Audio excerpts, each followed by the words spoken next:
Everyone knows that lions are one of the laziest animals on the planet. They sleep almost 20 hours a day, move only when necessary, and seem to be in no hurry for anything. In the African savanna, their routine is marked by heat, dust, and rest.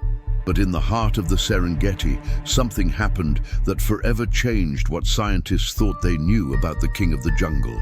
In a week that seemed like any other, park rangers began to notice strange behavior. Two young male lions with short manes and powerful bodies left their territory every afternoon and headed for the same valley. They weren't looking for common prey. They weren't following herds of buffalo, shadows of zebras, or groups of wildebeests. It seemed they were chasing something else. Almost 2 miles away, 3 male cheetahs, brothers born of the same litter, were running after a female in heat. The chase had begun at dawn, when the sun was just touching the horizon. For hours, the fierce competition between the three for the female filled the air with a mixture of dust and tension. The three were fast, almost identical, but there was already rivalry between them. The female, exhausted, sought refuge in the thorny bushes. And it was there, in the midst of that frantic race, that a distant sound carried through the wind. A deep, heavy, unmistakable roar. The echo traveled across the plain like thunder warning of rain. The cheetahs stopped. The female turned her head, and silence dominated the landscape. The Serengeti stood still, as if the earth itself were holding its breath. What was about to happen was something no one had ever seen before. Lions chasing cheetahs, a hunt within a hunt, predators facing predators, and that contrast, that break from the natural order, was what baffled everyone who later analyzed the images. The two lions advanced slowly. They did not roar. They did not run. They watched. Their pace was steady, almost calculated. One of them raised its head, sniffed the warm air, and looked toward the valley where the shadows were moving quickly. There was more than hunger in their breath. It was curiosity, or perhaps defiance. Meanwhile, the cheetahs were still unaware that they were being watched. Their attention remained focused on the female, who had taken refuge under a dry acacia tree. The wind changed direction, and the scent of the lion reached them. The oldest of the 3 cheetahs stood up, tensing his muscles. His tail rose, marking his territory. It was a gesture of warning, almost of provocation. The lions stopped. The youngest lowered his head and took a step forward. Between them lay a chasm of instinct, strength, and arrogance. The cheetahs relied on their speed, the lions on their power. The scene was tense, as if the entire savanna was waiting for the first move. Suddenly, a gust of wind kicked up the dust. The female took advantage of this to flee, leaping into the bushes. The 3 males followed her immediately, completely forgetting the 2 golden figures watching them from afar. But the lions did not move.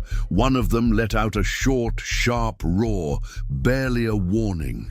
The other imitated him, and their voices merged into an echo that seemed to come from all points on the horizon.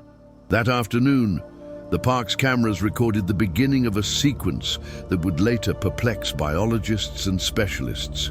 The lions were not hunting for food. What they were about to do had nothing to do with survival. It was something different, something that neither science nor experience could explain. And although that episode happened years ago, it remains one of the most disturbing mysteries of the Serengeti. But before we continue with this story, the true story of the lions who broke the laws of nature, be sure to support this documentary. Friends, this video is special. Let's set a simple goal, just 5,000 likes. If we reach that number, we can continue telling the wildest, most real, and most shocking stories of life in Africa. So like now, subscribe to the channel, and stay tuned until the end, because what's coming next will surprise you. The sun was beginning to set over the Serengeti Valley, bathing the dry grass in a golden glow. At that hour, the sounds of the savanna changed. Insects multiplied, birds sought the last currents of air, and predators prepared for their turn in the darkness.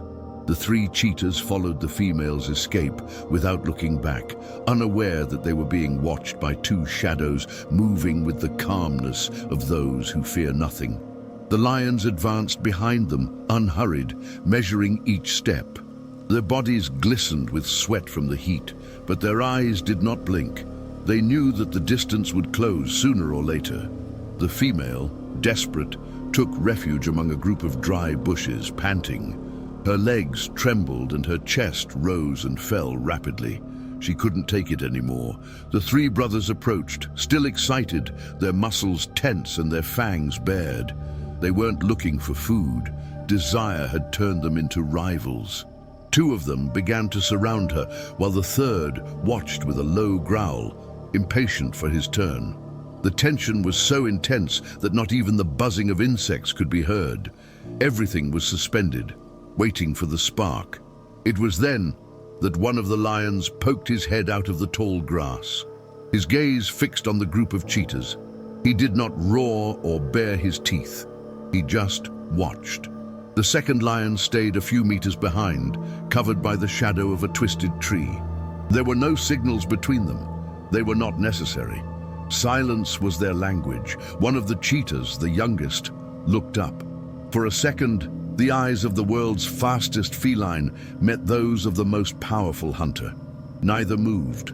The female took advantage of that moment to escape, dashing downhill toward an open area. The chase resumed immediately. Three spotted silhouettes glided over the dust, and behind them, as if the savannah had awakened, the lions began to walk.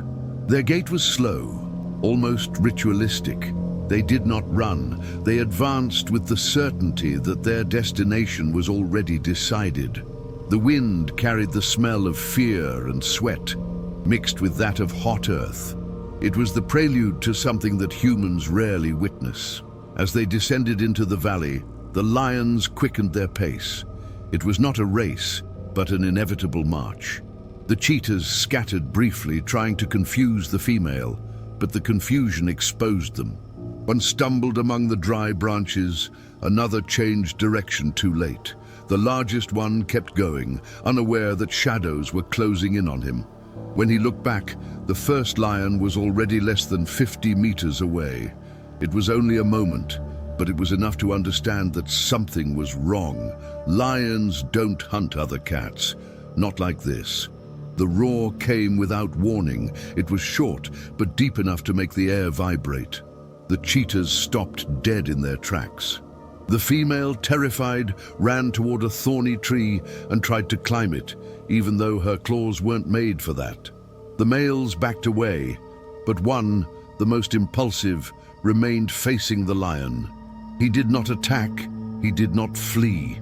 He just raised his tail and struck the ground with his front paws, a gesture that in his world means defiance. It was a warning, a way of saying, "I'm not afraid." But in doing so, he crossed an invisible line. The lion took 2 steps forward, and the ground seemed to shake. Every muscle in his body tensed, like a string about to snap. The cheetah let out a sharp hiss, a last show of courage before the inevitable. The second lion emerged from the right flank, his short mane blowing in the wind. The female, hidden in the tree, watched, paralyzed. At that moment, the 3 worlds, that of speed, that of power, and that of fear, collided at a single point. The first lion stopped just a few meters away. His golden eyes reflected the last glimmer of sunlight. He didn't need to move fast. He knew that a single movement would suffice. The cheetah turned his head, looking for a way out, but it was too late. The silence that followed was heavier than the previous roar. No one attacked yet, but everyone knew that peace was over. In that second suspended between day and night, the Serengeti held its breath. And the 2 kings who should never have met were about to write one of the strangest and most violent stories in wildlife. The wind blew strongly across the plain. The last rays of sunset slipped through the bushes, tinging everything with a reddish, almost blood-like color. The 2 lions stopped in front of the cheetahs, standing upright like stone statues. The tension could be felt in the air. a thick silence that weighed heavily on the chest. The insects had fallen silent, the birds had disappeared from the sky, and even the dust seemed motionless. Face to face, two species that rarely meet were watching each other as if the world had stopped. The lions breathed slowly, their chests puffed out and their eyes fixed. The cheetahs, smaller and tense, knew they had no chance to run if the king decided to attack. But he didn't. This was not a moment of hunger. It was something else, something deeper. The youngest of the lions moved forward first. His footsteps sank into the earth, and each stride raised small clouds of dust that glistened in the reflection of the dying sun. Behind him, the second male followed with his neck lowered and his ears back, as if they were communicating without words. They didn't need to roar. Their mere presence was enough to impose silence. The cheetahs backed away a few meters. The female, still in the tree, trembled. From that height, she could see the slow, calculated movements of the lions. They were like liquid shadows, gliding toward their destination. The older cheetah let out a sharp growl, trying to hide his fear. His brother imitated him, but the vibration in his paws betrayed his trembling. In their world, speed is everything, but there, surrounded by the most powerful hunters on the continent, speed was worthless. The first lion turned his head just a little and fixed his gaze on the one who had growled. Silence returned. It was a second, maybe less. But in the savannah, a second is enough to change history. The attack did not begin with a roar, but with a step that broke the distance between calm and chaos. The lion lunged forward with unexpected speed. The air filled with dust. His paws struck the dry earth, and the sound of the impact was like thunder. The cheetahs scattered. One ran to the left, another to the right, while the third stood still, paralyzed. The lion passed so close to him that the wind from his body made him stagger. There was no bite. Not yet. Just a brutal warning. The territory already had an owner. The second lion advanced behind, larger, heavier, but just as fast. His muscles moved beneath his skin like a living current. He roared, and the sound traveled for miles. It was a declaration of power. The cheetahs fled uphill, crossing the dry grass that crunched under their paws. The female jumped from the tree and ran in the opposite direction. It all happened in seconds, a dance of spotted bodies, dust and noise. But the lions did not follow her. They stopped in the middle of the valley, watching. They seemed to be analyzing, almost studying the creatures that had provoked their fury. Minutes passed and calm returned, though it was a false calm, dense, charged with electricity. The first lion sniffed the air. Something kept him tense, a mixture of adrenaline and mistrust. The cheetahs, hidden in the bushes, breathed heavily. One of them was bleeding from a paw, wounded while trying to escape through the thorns. The wind changed again, carrying the smell of blood to the kings of the valley. It was enough. The lions walked slowly toward the source of the smell. They didn't run, they moved with the precision of those who know that the enemy is already defeated. In the distance, the sun disappeared behind the hills, and the sky turned dark orange. The Serengeti was preparing for nightfall, but this night would be different. Tonight, the roars would not announce the hunt, but dominance. The lion, wounded in the mane, turned his head toward his brother and let out a low, almost imperceptible growl.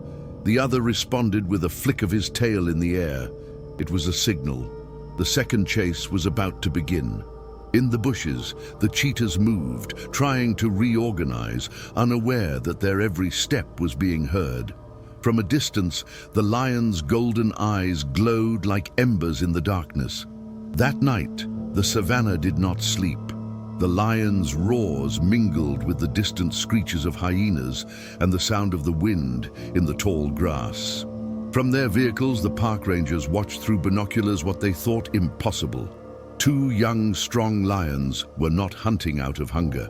They were hunting for something that science still cannot explain, for instinct, for power, or perhaps for an ancestral rage that awakens only when the natural order is challenged.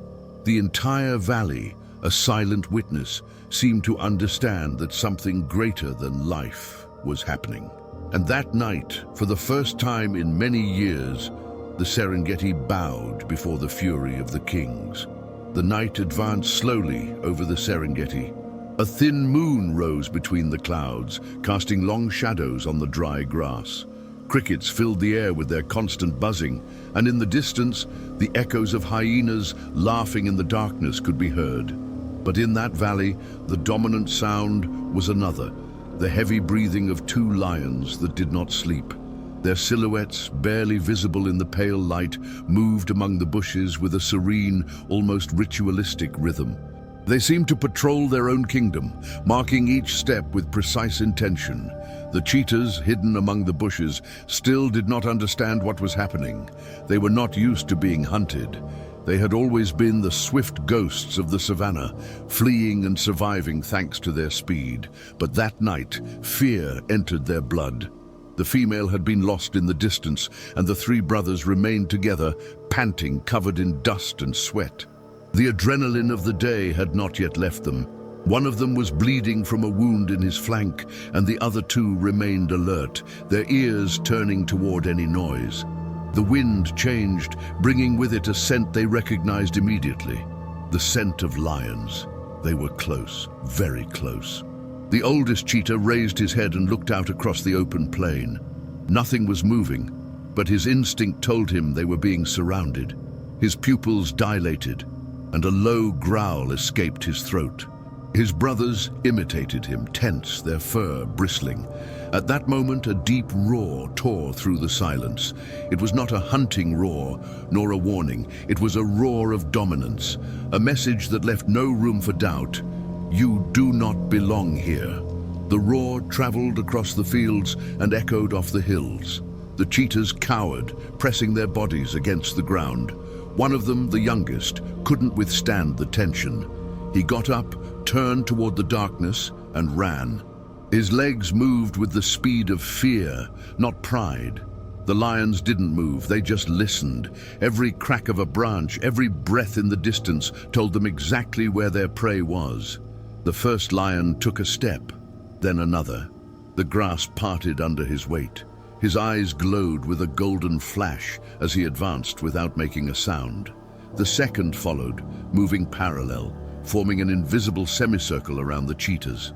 The strategy was not instinctive, it was calculated. Silently, the kings of the valley closed in.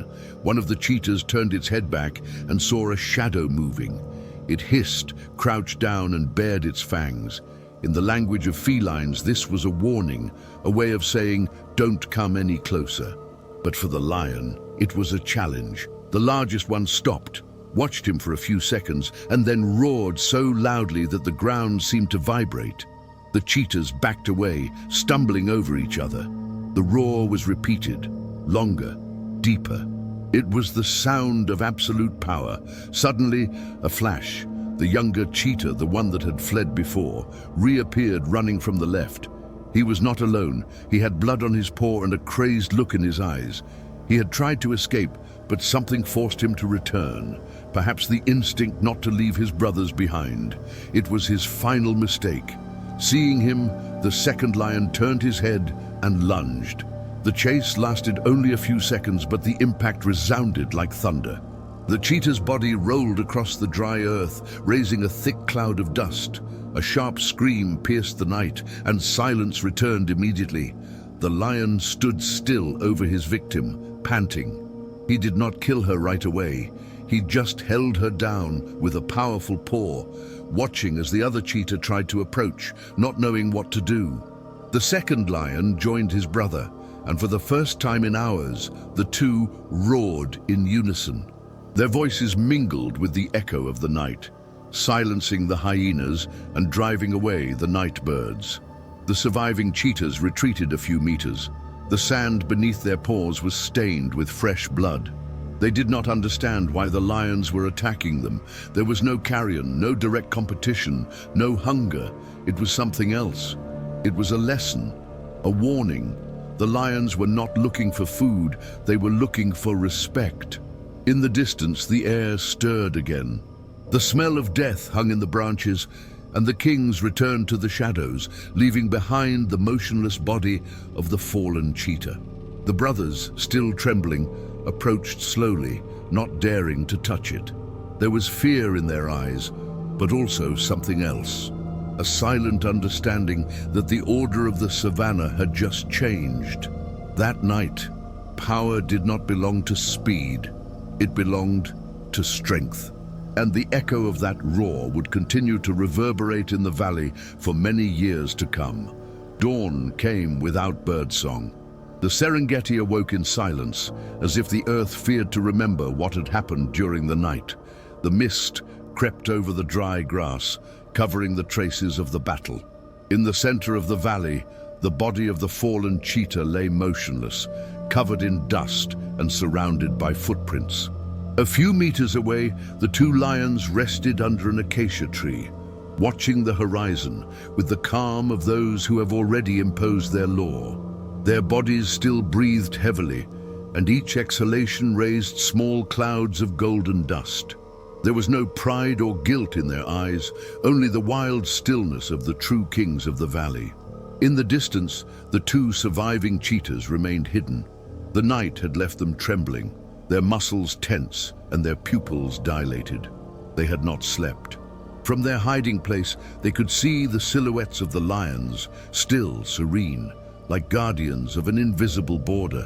One of the cheetahs, the larger one, licked the wound on his brother's flank, but his gaze remained fixed on the tree. He knew the female was still there. He had smelled her in the air, her fear still lingering among the bushes. The female cheetah had spent the night trapped between darkness and fear. She had climbed a thorny tree to escape, but the branch where she was hiding was not safe. From her position, she could see the lions moving at dawn, and her eyes reflected a terror rarely seen in nature. She did not understand what had happened. Lions did not hunt cheetahs, it was not normal. But on that day, nothing was. The sun began to rise, slowly illuminating the valley. The lions got up at almost the same time. One stretched his body and let out a low roar, more like a reminder than a threat. The other turned his head and sniffed the air. The wind blew from the tree, carrying with it the scent of the female. That was enough for the tension to rise again. The younger lion moved forward first, with slow but determined steps. Each movement kicked up dust, and the sound of his paws on the ground echoed like a distant drum. The female tried to climb down from the tree. Her claws slipped, and a slight whimper betrayed her. The lion saw her and stopped. For a moment, the world seemed to hold its breath. The two animals stared at each other across the distance. She was the fastest creature on the planet. He was the most powerful. Two extremes of the same instinct, separated by a gulf of strength. But at that moment, speed was useless.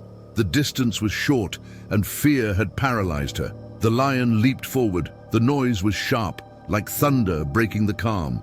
The female ran, but her exhausted body did not respond with the same precision as before. She took only a few steps before feeling the ground vibrate behind her. The impact was brutal. In a matter of seconds, the lion's weight crushed her to the ground. Dust rose in a thick cloud. The other cheetahs screamed from their hiding place, a high-pitched sound that was lost among the roars. The lion sank his fangs into the female's neck. There was no struggle, no resistance, only the silence that follows tragedy. The second lion arrived moments later, watching his brother with the prey between his paws. He did not touch her. He just looked at her, as if he understood that this was not a hunt, but a message. Both remained still. The savannah, which normally celebrated death with a feast of scavengers, remained silent. No vultures descended, no jackals approached. Even the wind seemed to die down, afraid to interrupt what appeared to be a ritual. From a distance, the park rangers watching through binoculars could not believe what they were seeing. Two young, strong, healthy male lions had killed a female cheetah for no apparent reason. They weren't eating, defending prey, or fighting over territory. They had simply eliminated her. One of the experts wrote in his notebook, "Behavior never recorded, non-feeding hunt among big cats, possible anomalous territorial response." Meanwhile, the cheetah siblings slowly retreated, dragging their paws, never looking back. Fear and confusion mingled in their eyes. The female's death made no sense. It had been quick, unnecessary, almost absurd. But in the savannah, nothing is absurd. Everything obeys a logic older than reason. When the sun reached its highest point, the lions finally walked away. They left the body where it fell, without looking back. The female lay sprawled on the parched earth, her shadow beginning to fade in the heat. That scene would remain etched in the memory of those who witnessed it, the day the kings of strength defeated the children of the wind. And although no one could explain it, one thing was clear. In Africa, even nature has its moments of madness. The valley was silent, but it was not a peaceful silence. It was a heavy emptiness, saturated with dust and the smell of blood. The female cheetah's body still lay under the acacia tree, and golden flies fluttered around her, scattered by each gust of wind. A few meters away, the lions remained motionless, watching expressionlessly, as if everything that had happened was part of a natural order that only they understood. When the sun reached its highest point, they both got up and slowly walked away toward the north. They did not look back. The valley was abandoned, but not empty. From their hiding place, the two cheetah brothers emerged cautiously. Their bodies were covered in dust, and fatigue weighed heavily on their legs. They approached the female's body with short steps, sniffing the air. There was no life. One of them let out a soft moan, an almost human sound, a mixture of pain and confusion. The other remained motionless, staring at the horizon, muscles tense and ears back. For a few seconds, it seemed that silence united them. But in the savannah, sadness does not last long. Instinct always finds a way to break it. The older one was the first to growl, not at the lions, but at his own brother. A low, dry growl that grew into a short, aggressive roar. The other responded with a hiss and bared his fangs. In a matter of seconds, the tension turned to fury. Both lunged at each other, spinning in the dust, throwing punches and bites that barely grazed the air. It was a senseless fight, but in their world, there was no other way to channel their fear. Each blow was a release of accumulated terror. Blood began to mark the ground, and the sharp screams of the cheetahs echoed among the hills. From afar, the lions heard the commotion. They stopped. The younger one turned his head, and a spark reignited in his eyes. They weren't far away. The sounds of the fight were clear, desperate. They exchanged a brief glance and turned around. Dust rose again in their wake. The savannah knew what that meant. The kings were returning. The cheetahs were still fighting when the roar came. They didn't hear it, they felt it. It was thunder that split the air and shook the ground beneath their paws. They both stopped at the same time, panting, covered in scratches. The younger one raised his head and saw the two golden figures slowly approaching from the hill. His body froze. The other backed away, his chest rising and falling uncontrollably. The lions walked slowly in a straight line, their eyes fixed on their new target. The first cheetah tried to flee. He took a few steps, but his wounded body did not respond. He collapsed onto the ground. The second stood firm for a few seconds, watching the dust rise with each step the lions took. He tried to look big and strong, but his breathing betrayed him.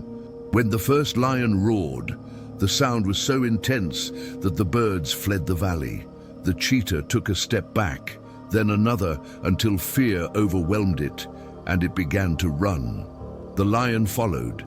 He did not run with the speed of the prey, but with the confidence of the hunter who knows that the distance is shortening with every stride. In a few seconds he caught up. The impact was sharp, brutal. Dust rose and silence fell again over the savannah. The other cheetah, exhausted, watched from afar without moving. He did not cry out, he just lowered his head. He understood that nothing could stop those two brothers with golden manes. The lions remained over the cheetah's body for several minutes. They did not devour it. They sniffed it, observed it, and then walked away again. It was as if the act itself, the act of domination, was enough. The park rangers who were following the movements from a distance noted a new, unprecedented event. Second non-feeding hunt, repeated attack, unexplained territorial behavior. No one could explain why the lions insisted on attacking animals that posed no threat and were not a source of food. The last cheetah was left alone. It walked to a small hill and stopped in the sun. From there, it could see the entire valley, the bodies, the tracks, the shadows stretching across the land. Its breathing was weak, but its eyes remained open. It watched not with anger, but with a kind of resignation. In the savannah, even the fastest know when they have been defeated. That afternoon, the wind changed again. Dust covered the tracks, the flies returned, and the Serengeti regained its rhythm. But those who were there, rangers, biologists, shepherds, never forgot what they saw. Those two lions did not hunt out of hunger. They hunted for something that no human has been able to name. And in their gaze, before they disappeared into the tall grass, there remained the shadow of a mystery that still remains unanswered today. The sun was beginning to set behind the hills to the west when the last cheetah decided to move. It had spent hours motionless, its eyes lost on the horizon. Its breathing was slow, almost silent. The wound on its hind leg made it difficult to move, but it took the first step anyway. The savannah was tinged with orange and red hues, and the air smelled of dust and death. Around him, the wind carried dry leaves and the distant song of vultures. Every sound reminded him that he was alone. His brothers had fallen, as had the female. All that remained was him and the memory of the roar. A few miles away, the two lions rested in the shade of a tree. Their bodies, covered in fresh scars, breathed in unison. The older one raised his head and sniffed the air. The scent of the cheetah was still there, faint but present. He exchanged a glance with his brother. They needed no signals or roars. They knew what they had to do. They stood up, stretched their bodies, and began to walk slowly toward the valley. The silence was broken beneath their paws, and the night birds took flight, sensing the inevitable. The cheetah was limping north, perhaps looking for a refuge that no longer existed. The sun was sinking below the horizon, and the sky was ablaze with crimson hues. Suddenly, a deep roar pierced the distance. The sound stopped him in his tracks. He didn't look back. There was no need. He knew they were coming. The savannah held its breath again. The lions descended the hill at a steady, relentless pace, as if following a route laid out by nature itself. The first to approach was the youngest. His eyes reflected the light of the sunset, and each step marked the ground like a definitive signature. The cheetah saw him and tensed. He tried to run, but his injured leg betrayed him. He took 3 strides before falling. He got up again, panting, tongue hanging out, body trembling. The lions continued to advance without speeding up. There was no rush. It was the end. When the cheetah tried to hide in the tall grass, the roar erupted. It was a roar so powerful that the echo was lost in the valleys. Nearby, gazelles fled, birds spiraled upward, and even the wind seemed to recede. The cheetah turned its head just in time to see the golden shadow lunge at it. The impact was quick, sharp, inevitable. In less than 5 seconds, the earth shook again under the king's weight. The second lion arrived next, closing the circle. The park rangers, watching from their vehicles, fell silent. No one spoke. One of them lowered his camera and muttered, "This isn't hunting, this is something else." He made hasty notes in his notebook, marking the exact time, position, and wind direction. Everything matched the usual hunting patterns, except for one detail. The prey were not prey, they were predators. The fact defied all known biological logic. The lion held the cheetah under its paw for several long seconds. It did not devour it, it did not tear it apart. It just held it, as if waiting for something. Then it raised its head and let out a long roar, deeper than the previous one. Its brother responded, and both began to circle around the fallen body. It was an almost ritualistic act, as if the whole of nature were witnessing a ceremony of domination. When they finished, they slowly walked away toward the west, toward the hills where the sun had already set. The valley was left in darkness. The breeze gently moved the grass, hiding the traces of the confrontation. Vultures circled overhead, but none descended. The air had a thick, metallic smell, and an eerie silence covered everything. In the researchers' camps, theories began to multiply. Some claimed that the lions reacted to a territorial invasion. Others believed that the presence of the cheetahs altered their competitive instinct. But no one was sure. That night, thermal cameras captured a disturbing image. The two lions walking together shoulder to shoulder as the heat of the day dissipated. They weren't heading toward any prey. They were simply moving forward as if the act itself, that of hunting for no reason, had transformed them. One of the biologists noted in his report, the predators did not hunt to survive. They hunted to impose order. When the moon reached its highest point, the Serengeti fell silent once again. All that remained were the tracks marked on the earth and the distant echo of a roar that was lost among the stars. The kings were gone, but their shadow remained. In the valley where the children of the wind once ran, a strange, heavy calm now reigned, as if the savanna itself held a secret that no one should discover. Dawn once again painted the savanna gold. The grass, bathed in dew, glistened as if nothing had happened.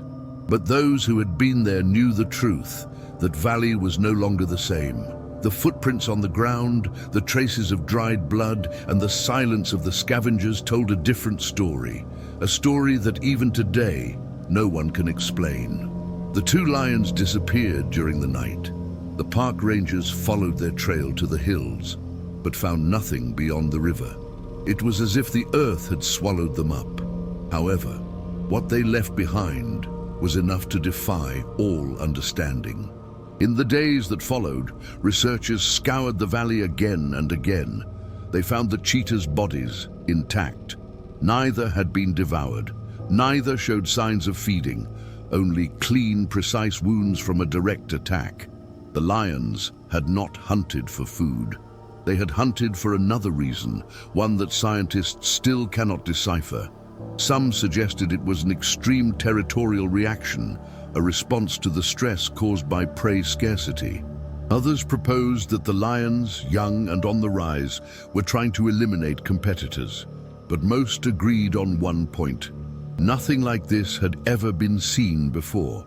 One of the most veteran biologists, after analyzing the recordings, wrote a sentence that was recorded in the official reports. The predator's instinct, when the balance is broken, can turn against itself. No one knew if he was referring to cheetahs, lions, or the entire cycle of nature. But those words summed up what everyone felt. Something profound had changed in the Serengeti. As the days passed, the savanna returned to its routine. The herds returned to graze, the vultures resumed their flight, and the roars of lions were heard again, this time from the south. But for those who witnessed that scene, their perception of the king of the jungle was never the same again. Lions were no longer just hunters. They were living forces, driven by something greater than hunger or survival, something born of power, dominance, and perhaps fear. Local rangers christened that event the Week of Silence. For 7 days, no lion hunted large prey, no cheetah was seen in that region. Everything remained motionless, as if the savanna were in mourning, and although the cameras continued to record, similar behavior was never repeated. Park authorities decided to temporarily close the area to tourists, allowing nature to return to its rhythm without witnesses. It was as if the Serengeti needed to forget. Years later, when scientists reviewed the images with modern technology, they discovered a detail that had previously gone unnoticed. Just before the first attack, the two lions seemed to react not to the movement of the cheetahs, but to the roars of hyenas in the distance. Some speculated that the noise triggered a defensive reflex, an instinct to protect their territory. Others, more symbolic, spoke of a crisis of the natural order, a reaction by the king to the loss of his hierarchy. Whatever the explanation, the fact is that this episode remains one of the most enigmatic ever documented in Africa. The locals, however, preferred another version. They said that the lions acted not out of instinct, but because of an ancient message that only animals understand. When harmony is broken, someone must restore it. And that, on that occasion, the cheetahs crossed an invisible line, hunting in forbidden territory. For them, the lions were not murderers, they were judges. Over time, the story became legend. The guides tell it at sunset, when the light turns red and the wind blows from the east. Here, they say, the lions reminded the world who rules the savannah. And although no one can confirm what led them to do it, everyone agrees on one thing. It was a warning, a reminder that nature does not follow the rules that humans try to impose on it. What do you think really happened? Was it instinct, revenge, or something deeper? Something beyond our understanding? We want to know your opinion. Leave it in the comments and share your theory about what happened in this valley of the Serengeti. If this story made an impact on you, support us with a like. Let's aim for 5,000 likes, and be sure to subscribe to the channel so you don't miss the next documentaries. Turn on the bell, because what's coming will take you to the darkest and most fascinating corners of African wildlife. See you very soon for a new true story, where nature writes its own rules, and the roars of the past continue to echo among the grasses of the Serengeti.